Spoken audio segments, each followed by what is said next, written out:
অর্থ পাচারের অভিযোগে মানি লন্ডারিং আইনে করা মামলায় বিএনপির ভারপ্রাপ্ত চেয়ারম্যান তারেক রহমান ও ব্যবসায়ী গিয়াসউদ্দিন আল মামুনকে ৭ বছরের কারাদণ্ড থেকে খালাস দিয়েছেন আপিল বিভাগ।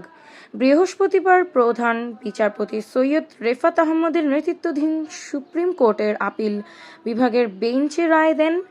গত বছরের ১০ ডিসেম্বর এ মামলায় গিয়াসউদ্দিন আল মামুনের পক্ষে আপিলের অনুমতি চেয়ে আবেদন করা হলে সুপ্রিম কোর্টের আপিল বিভাগ অনুমতি দেয়।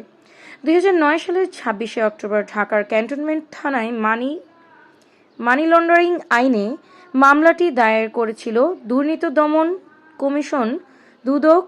এরপর ২০১০ সালের ৬ জুলাই তারেক রহমান ও গিয়াসউদ্দিন আল মামুনকে অভিযুক্ত করে আদালত অভিযোগপত্র চার্জশিট দাখিল করা হয়।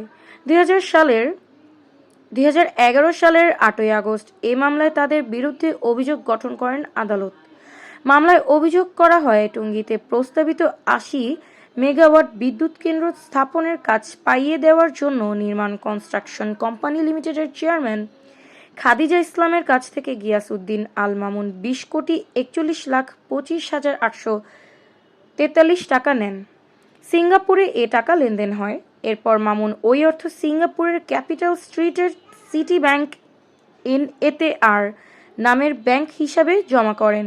এ টাকার মধ্যে তারেক রহমান ৩,৭৮,০০,০০০ টাকা খরচ করেন। গিয়াসউদ্দিন আল মামুনের আবেদনের পরিপ্রেক্ষিতে আপিল বিভাগ তার পাশাপাশি তারেক রহমানকেও খালাস দেয়। তারেক রহমান ১৭ বছর ধরে লন্ডনে অবস্থান করছেন। দেশে ফিরে আত্মসমর্থন না করায় তিনি আপিলে করতে পারেননি। তার বিরুদ্ধে প্রায় অর্ধশতাধিক মামলা হয়।